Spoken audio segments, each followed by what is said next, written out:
I'm a storyteller, and I would like to tell you a few personal stories about what I like to call the danger of the single story. I come from a conventional middle-class Nigerian family. My father was a professor. My mother was an administrator.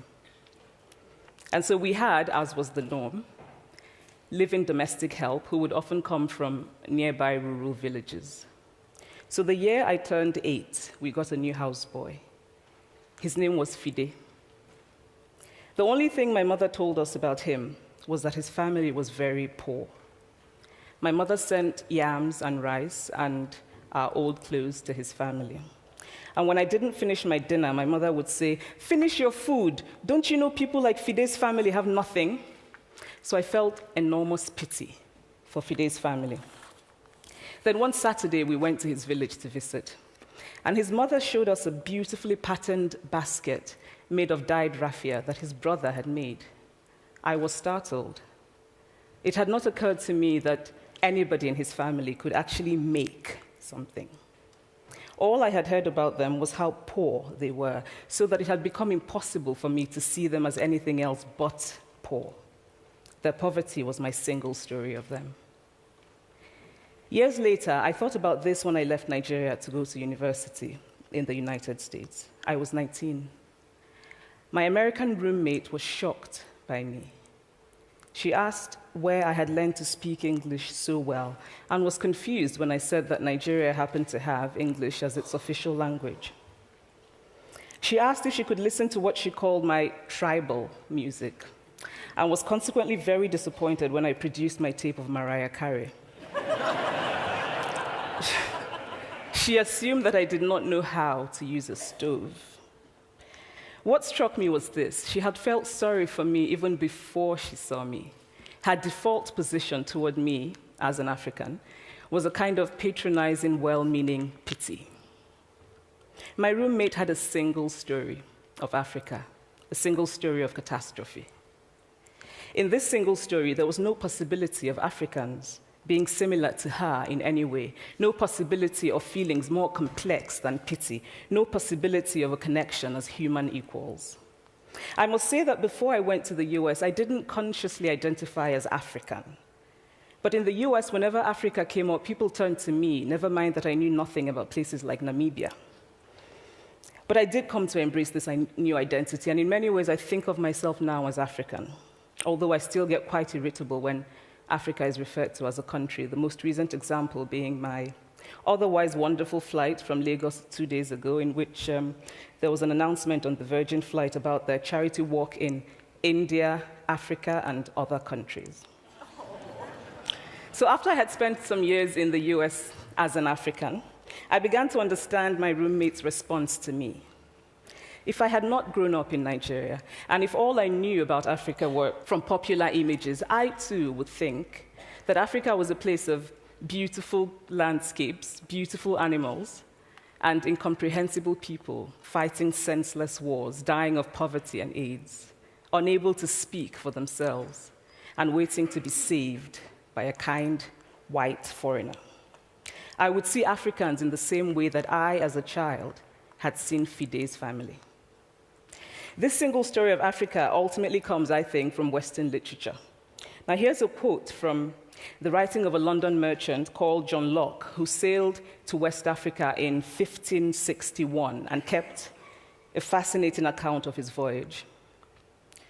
After referring to the black Africans as beasts who have no houses, he writes, "They are also people without heads, having their mouths and eyes in their breasts."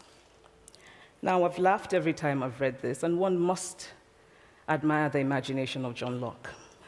But what is important about his writing is that it represents the beginning of a tradition of telling African stories in the West, a tradition of sub-Saharan Africa as a place of negatives, of difference, of darkness, of people who, in the words of the wonderful poet Rudyard Kipling, are half devil, half child. And so I began to realize that my American roommate must have, throughout her life, seen and heard different versions of this single story. As had a professor who once told me that my novel was not authentically African. Now, I was quite willing to contend that there were a number of things wrong with the novel, that it had failed in a number of places, but I had not quite imagined that it had failed at achieving something called African authenticity. In fact, I did not know what African authenticity was. The professor told me that my characters were too much like him, an educated and middle-class man. My characters drove cars. They were not starving.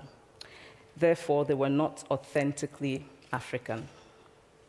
But I must quickly add that I, too, am just as guilty on the question of the single story. A few years ago, I visited Mexico from the US. The political climate in the US at the time was tense, and there were debates going on about immigration.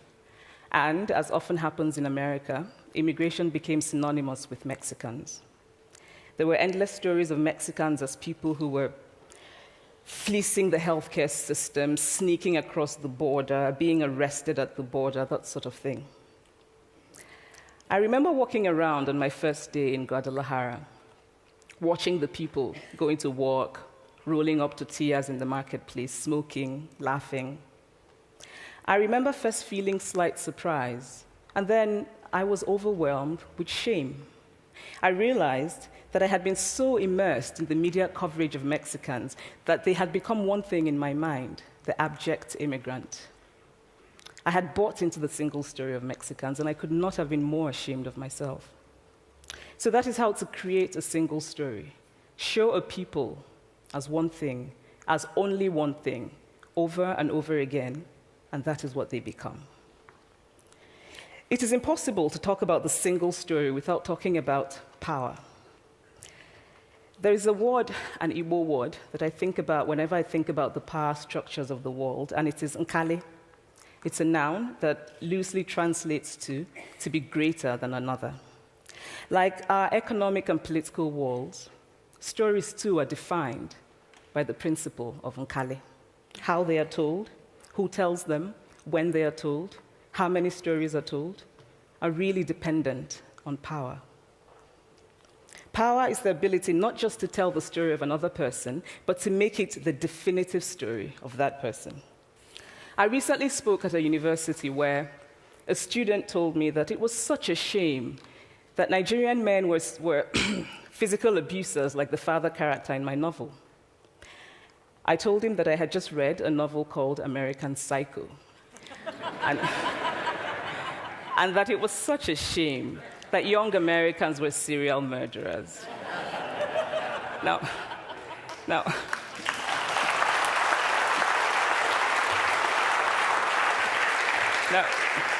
obviously, I said this in a fit of mild irritation, but it would never have occurred to me to think that just because I had read a novel in which a character was a serial killer, that he was somehow representative of all Americans.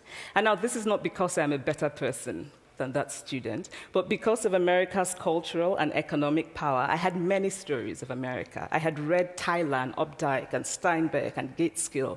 I did not have a single story of America. The single story creates stereotypes, and the problem with stereotypes is not that they are untrue, but that they are incomplete. They make one story become the only story.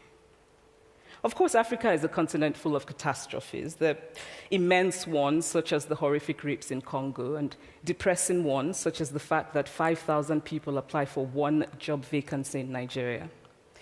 But there are other stories that are not about catastrophe, and it is very important, it is just as important to talk about them. I've always felt that it is impossible to engage properly with a place or a person without engaging with all of the stories of that place and that person. The consequence of the single story is this: it robs people of dignity. It makes our recognition of our equal humanity difficult. It emphasizes how we are different rather than how we are similar. So what if before my Mexican trip, I had followed the immigration debate from both sides, the US and the Mexican? What if my mother had told us that Fide's family was poor and hardworking? What if we had an African television network that broadcast diverse African stories all over the world, what the Nigerian writer Chinua Achebe calls a balance of stories? My Nigerian publisher and I have just started a nonprofit called Farafina Trust, and we have big dreams of building libraries and refurbishing libraries that already exist and providing books for state schools that don't have anything in their libraries, and also of organizing lots and lots of workshops on reading and writing for all the people who are eager to tell our many stories. Stories matter. Many stories matter. Stories have been used to dispossess and to malign, but stories can also be used to empower and to humanize. Stories can break the dignity of a people, but stories can also repair that broken dignity. The American writer Alice Walker wrote this about her southern relatives who had moved to the north, and she introduced them to a book about the southern life that they had left behind. They sat around reading the book themselves, listening to me read the book, and the kind of paradise was regained. I would like to end with this thought, that when we reject the single story, when we realize that there is never a single story about any place, we regain a kind of paradise. Thank you.